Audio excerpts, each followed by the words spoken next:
Olá, mulheres! Bem-vindas a mais um de Mulher para Mulher. E a nossa reflexão de hoje está no livro de Jeremias, capítulo 29, versículo 11, que diz assim: Eu é que sei que pensamentos tenho a vosso respeito, diz o Senhor, pensamentos de paz e não de mal, para vos dar o fim que desejais. Gostaria de compartilhar também um outro versículo que está em 1 Coríntios, capítulo 2, versículo 9.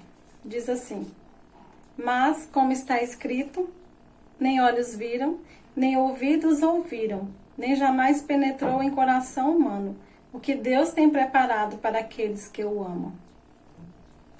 Os planos de Deus são os melhores para nós, são maravilhosos. A nossa mente não consegue imaginar quão grandes são. Mas o Senhor coloca sonhos e projetos no nosso coração, que dentro da nossa limitação, daquilo que nós podemos imaginar, mas nem se compara àquilo que Ele tem preparado para nós. Quando nós pensamos em planos, em sonhos de Deus para nós, em nenhum momento que nós passamos difícil, nós iremos imaginar que Deus está no controle e que aquela situação vai contribuir para que o Senhor cumpra sim o propósito dele nas nossas vidas. Quando nós passamos por dificuldade, muito pelo contrário, o que vem à nossa mente é: meu Deus, mais uma vez, ou porque eu, ou muitos imaginam, só eu que sofro dessa forma, Mas muitos irmãos, muitas irmãs passam as mesmas dificuldades, problemas, situações difíceis, assim como nós. Você que acredita que nasceu com um propósito de Deus, você sim vai passar momentos difíceis, mas em todos eles o Senhor vai estar na direção da sua vida, o Senhor vai estar com você, te dando sempre capacidade para poder vencer esse momento difícil. Então nós não imaginamos naquela situação difícil que aquela situação vai fazer com que o propósito, o plano de Deus na nossa vida se cumpra. Quando nós lemos as histórias da Bíblia, o que mais fica forte na nossa mente são os milagres, as conquistas, as vitórias, aquilo que Deus operou dando de vitória àquele povo ou àquela pessoa. Mas para que a pessoa alcance aquela vitória, aquele milagre, existiu um preço, existiu um momento difícil que ela passou. E muitas vezes isso é apagado da nossa mente e nós só nos lembramos do momento feliz, de conquista, de vitória, mas todo mundo passou, passa ou vai passar por esses momentos. Então nós temos que focar a nossa mente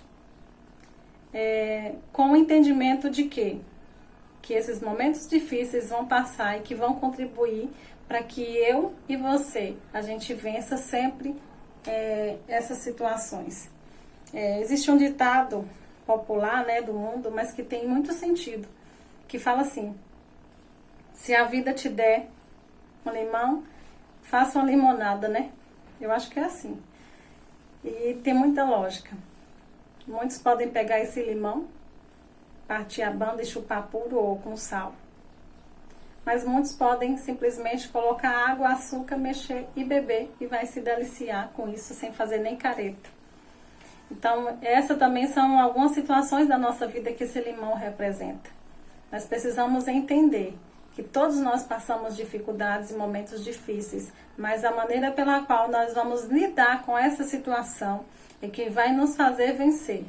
Jamais desista do sonho que Deus colocou no seu coração, daquilo que você entende que é um projeto, um plano de Deus para a sua vida. Jamais desista, mas pede a Deus força para vencer, pede a Deus estratégia, porque a gente vê muitos exemplos na Bíblia que eles conseguiram, homens e mulheres conseguiram passar e saíram vitoriosos. Mas nós vamos nos deter a um, que é José. A história de José, um menino que tinha tudo para ser frustrado, triste, amargurado. Cresceu um homem, um jovem, um homem alegre, feliz, disposto a fazer tudo de melhor. tudo que viesse às suas mãos, ele fazia de melhor, não importa onde ele estava, se era num palácio ou se era numa prisão, se era limpando chão, não importava. Ele fazia sempre o melhor. A gente vê isso nas suas atitudes. A Bíblia não deixa bem claro isso, as suas palavras, mas com as atitudes dele nós vemos que ele decidiu fazer a limonada, né, com esse limão. E ele decidiu fazer sempre o melhor, independente da situação em que ele vivesse, independente do lugar onde ele estivesse ou quem ele iria servir. Ele foi vendido pelos irmãos, então ele poderia ter se sentido o pior de todos os seres humanos e viver amargurado o resto da vida. O seu pai, que o amava tanto, não conseguiu impedir que os seus irmãos fizessem isso e nem muito menos que ele fosse para uma terra tão distante sofrer tanto.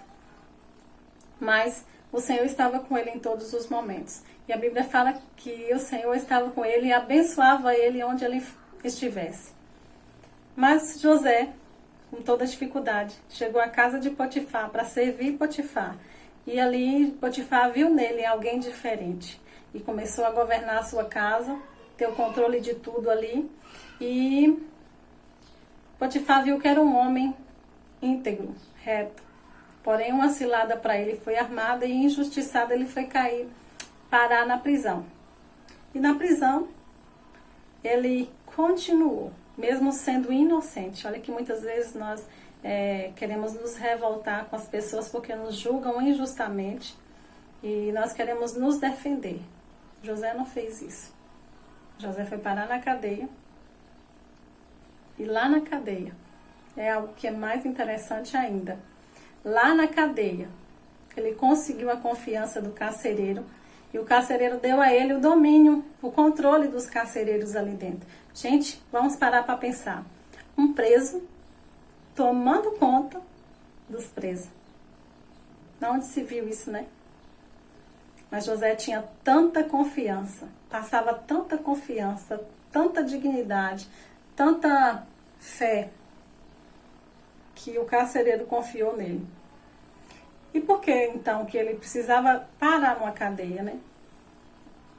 Como Potifar estava sendo beneficiado com José na sua casa, se não acontecesse nada, ele continuaria ali 10 anos, 100 anos, continuaria ali servindo a Potifar porque ele estava sendo beneficiado com aquilo. Ele não ia correr lá e dizer, Faraó, tem um homem tão bom, tão sábio na minha casa, o senhor não quer trazer cá para o palácio? Ele não iria fazer isso. Então, a situação que aconteceu, mesmo que ruim, que levou José para a prisão, contribuiu para que depois ele fosse para o palácio, se tornar governador. Então, mesmo lá na cadeia, ele continuou sendo quem ele era e ele continuou cumprindo os princípios e propósitos de Deus. Então, uma coisa que nós não devemos esquecer jamais, nós não podemos deixar de praticar a palavra e deixar os princípios de Deus de lado, de forma nenhuma. Nós precisamos guardar a palavra do Senhor no nosso coração para que em momento oportuno a gente sempre cumpra essa palavra e glorifique o Senhor e as pessoas vejam o testemunho e nos dê credibilidade por conta do testemunho. Então José ele não deixou de cumprir os princípios que ele tinha aprendido na sua infância, na sua adolescência com seu pai. Então é uma chave para nós. Nós precisamos entender que em todas as coisas o Senhor tem propósito. Então nós precisamos passar por elas com sabedoria, com entendimento, continuando sendo fiel ao Senhor, porque no momento oportuno Ele nos abençoa e cumpre o propósito pelo qual Ele nos chamou, como fez na vida de José.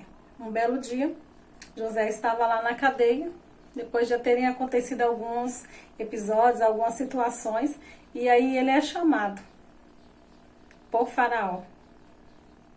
E quando ele é chamado, como sempre ele brilhava a luz de Cristo, ele glorificava o Senhor. Mais uma vez isso aconteceu, e aí agora sim, o propósito de Deus na vida dele se cumpre, e ele se torna governador do Egito. Então, todas as coisas contribuem para o bem daqueles que amam ao Senhor. E o Senhor é que sabe que pensamentos que tem ao nosso respeito. Lembrando que são sempre pensamentos de paz e não de mal, não de morte, mas de vida. Então o Senhor, Ele está trabalhando para que todo o propósito dele nas nossas vidas, na nossa casa, nossa família se cumpra. Mas se coloque na posição e se mantenha nela. Se mantenha sempre fiel ao Senhor, como foi José. Amém? Eu espero que você tenha entendido. E se ainda não, que o Espírito Santo trabalhe na sua vida, te dando direção e entendimento dessa palavra. Em nome de Jesus. Amém? Eu quero te convidar a orar comigo nessa hora e colocar essa situação que você tem passado, tem vivido, ou uma situação na sua casa, na sua família. Vamos orar e colocar diante do Senhor, porque Ele pode reverter toda e qualquer situação. Amém? Vamos orar?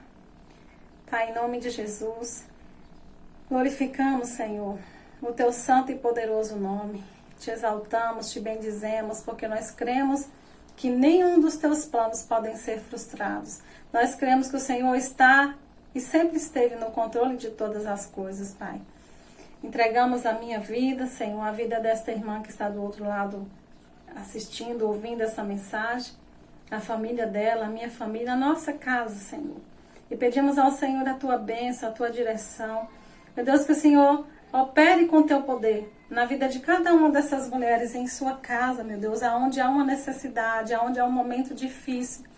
Eu não peço muitas vezes que o Senhor já faça um milagre, mas que o Senhor faça com que contribua para que o Teu propósito, para que os Teus sonhos na vida dela se cumpram. Mas dê força a ela, Senhor. Dê força, dê sabedoria, entendimento, para saber agir, falar, pensar nos momentos certos. Falar no momento certo e se calar também no momento certo. Dá sabedoria e estratégia a cada uma, Pai. E que os Teus planos continuem se cumprindo na vida de cada uma delas, com a sua casa e sua família, Pai. É o que eu te peço em nome de Jesus. Amém e amém. Que Deus abençoe a sua casa, sua família, em nome de Jesus. Fiquem com Deus. Tchau, tchau.